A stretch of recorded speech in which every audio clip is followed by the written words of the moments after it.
একজন অতি ধার্মিক রাজা কোনো এক শহরে রাজত্ব করতেন। তার দানের স্রোত কখনো থামেনি। রাজা উদারভাবে সর্বত্র দান করতেন। একদিন এক সাধু তার রাজ দরবারে এলেন।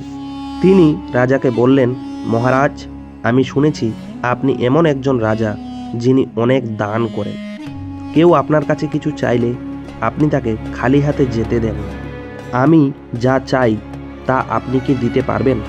রাজা বললেন, বলুন সাধু মহারাজ, আপনি কি চান? সাধু বললেন, হয় তোমার 12 বছরের রাজত্ব আমাকে দান করো, নয়তো তোমার ধর্ম ত্যাগ করো। সাধুর কথা শুনে রাজা প্রথমে চিন্তিত হলেন, তারপর ভাবতে ভাবতে বললেন, হে সাধু মহারাজ, আমি আপনাকে সমস্ত রাজ্য দিয়ে দিচ্ছি, এই রাজ্যের যত্ন নিন। একথা বলে রাজা সাধুর কাছ থেকে কিছু না নিয়েই সমস্ত রাজপাট ফেলে একা রওনা হলেন। হাঁটতে হাঁটতে পথে একটা বাগান পেলেন। সেখানে একটি কুয়ো এবং পুকুর ছিল। এটি একটি খুব সুন্দর জায়গা। রাজা বিশ্রাম নেওয়ার উদ্দেশ্যে সেখানে থামলেন। চারপাশে তাকিয়ে দেখলেন একটি সুন্দর ঘোড়া, যার পাশে এক সুন্দরী মহিলা বসে কাঁদছে। স্বভাবতই রাজা সেই মহিলার পাশে গেলেন। তিনি মহিলাকে কান্নার কারণ জিজ্ঞেস করলেন। মহিলা বললেন, মহারাজ, আমি রাজকন্যা। আমার বাবা, ভাই সবাই শত্রুদের হাতে নিহত হয়েছে। জীবন বাঁচাতে আমি কোনোভাবে এখানে পালিয়ে এসেছি।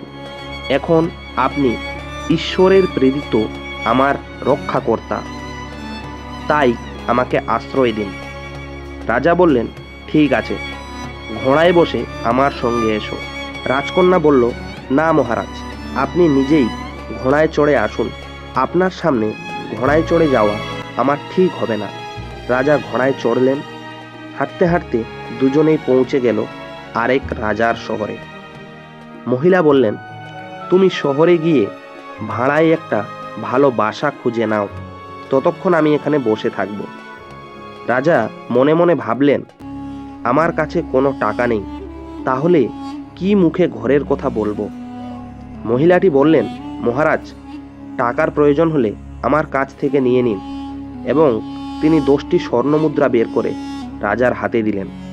রাজাও একটি বাড়ি ভাড়া করে রাজকন্যাকে সেই ভাড়া বাড়িতে নিয়ে যান এবং রাজা তাকে সেখানে রেখে বাইরে যান। কিছু পরিমাণ কাজ করে টাকা উপার্জন করে বাইরে থেকে মহিলার জন্য কিছু খাদ্য সামগ্রী নিয়ে এলেন এবং বাড়ির সমস্ত কাজ নিজ হাতে করলেন। রাজকন্যা খাবার তৈরি করে রাজাকে খেতে বললেন। রাজা বললেন, আগে তুমি খেয়ে নাও। সে বলল, না মহারাজ, আগে আপনার খাবার আছে, আমি আপনার পরে খাবো। পরের দিন মহিলা বললেন, রাজন, আপনার কাজ করতে কষ্ট হয়। রাজা মাথা নাড়লেন। রাজকুমারী বলল, একজন চাকর ভাড়া করলে কেমন হয় যে বাড়ির সব কাজ করে দেবে? রাজা বললেন, আমার কাছে চাকর রাখার মতো অর্থ নেই। একথা শুনে রাজকুমারী আবার বলল, যখনই আপনার অর্থের প্রয়োজন, অনুগ্রহ করে আমার কাছ থেকে বিনা দ্বিধায় তা চেয়ে নিন। পরদিন রাজা গিয়ে একজন চাকর নিয়ে এলেন। কয়েকদিন পর রাজকুমারী বললেন, নিজের মনোরঞ্জনের জন্যে মাঝে মাঝে এখানে যে রাজার দরবার আছে সেখানে যান। সেখান থেকে কিছু রাজার জ্ঞানমূলক বার্তা শুনুন।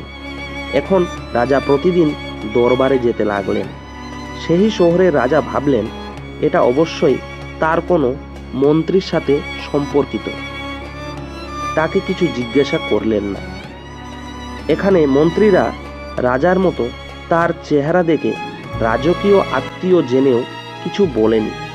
এভাবে কয়েকটা দিন কেটে গেল। একদিন রাজা ও মন্ত্রীরা সেই রাজার বিষয়ে নিজেদের মধ্যে আলোচনা করলেন। তিনি মোটেও কারো সাথে সম্পর্কিত ছিলেন না। সবাই খুব কৌতূহলী হলো। পরদিন রাজা তার পরিচয় জানতে চাইলেন। সে সব সত্যি বলল। তার ধার্মিকতা দেখে রাজা তাকে উষ্ণভাবে স্বাগত জানালো এবং তার মাথায় মুকুট পরিয়ে দিল এবং তাকে সিংহাসনে বসিয়ে বন্ধুত্বের প্রতিশ্রুতি দিল। পরদিন আবারও তাকে রাজদরবারে আসার আমন্ত্রণ জানালো। রাজা এইসব ঘটনা মহিলাকে খুলে বলল। সব শুনে রাজকুমারী বলল, ঠিক আছে, তুমি রাজাকে আর পুরো শহরকে একটা খাবারের দাওয়াত দাও। প্রথমে তিনি ইতস্তত করলেন, কিন্তু তার প্রভাব ও জেদ দেখে রাজা মহিলার অনুরোধে রাজি হলেন এবং পরের দিন যখন তিনি দরবারে গেলেন, তিনি পরের দিন একটি সকালের ভোজের জন্য পুরো মন্ত্রী পরিষদ এবং পুরো শহর সহ রাজাকে আমন্ত্রণ জানালেন। শহরের রাজা অবাক হয়ে জিজ্ঞেস করলেন, পুরো শহরকে ভোজ খাওয়ানোর মতো অর্থ তুমি কোথায় পাবে? আচ্ছা আমাকে বলো, এটা ঠিক আছে তো? তাছাড়া যা খুশি তাই করো, সবশেষে তুমি আমার বন্ধু, তোমার প্রতি আমার বিশ্বাস আছে। সন্ধ্যায় সেই শহরের রাজা সৈন্যদের ভোজ সভার খোঁজার জন্যে বললেন। সৈন্যরা সেখানে গেলেন, কিন্তু কোনো কিছুই তেমন দেখতে পেলেন না। এসে ঘটনাটি রাজাকে জানালেন। রাজা হাসলেন এবং বললেন, তিনি নিশ্চয়ই মাদক পান করে কথাগুলো বলেছিলেন। অপরদিকে রাজা রাজকুমারীকে বললেন, আপনি আমাকে অনেক বিব্রত করছেন। সকালে রাজা এলে আমাকে কি বলবেন কে জানে। মহিলা বললেন, মহারাজ চিন্তা করবেন না, ধৈর্য না থাকলে সেই বাগানে দেখুন যেখান থেকে আপনি আমাকে নিয়ে এসেছিলেন।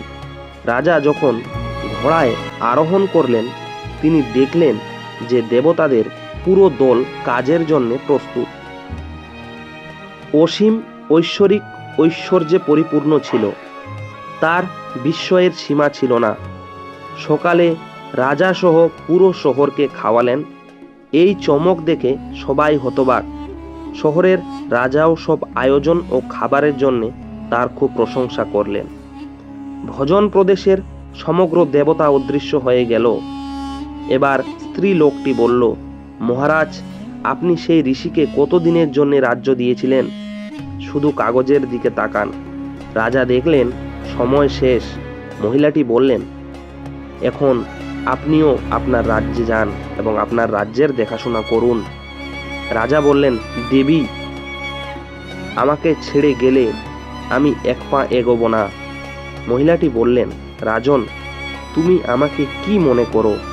আমি তোমার নারী নই, আমি তোমার ধর্ম। তুমি যখন আমাকে ছেড়ে যাওনি, আমিও তোমাকে ছেড়ে যাইনি। তোমার স্ত্রী হয়ে তোমার কাছে থেকেছি এবং তোমাকে কোনো প্রকার কষ্ট পেতে দেইনি। উপসংহারে, ধর্মের প্রতি ভক্তি জীবনের প্রকৃত সাফল্য ও সুখের পথ। যে ব্যক্তি ধর্ম অনুসরণ করে না, পরিস্থিতি যাই হোক না কেন, সে কখনোই পরাজিত হয় না।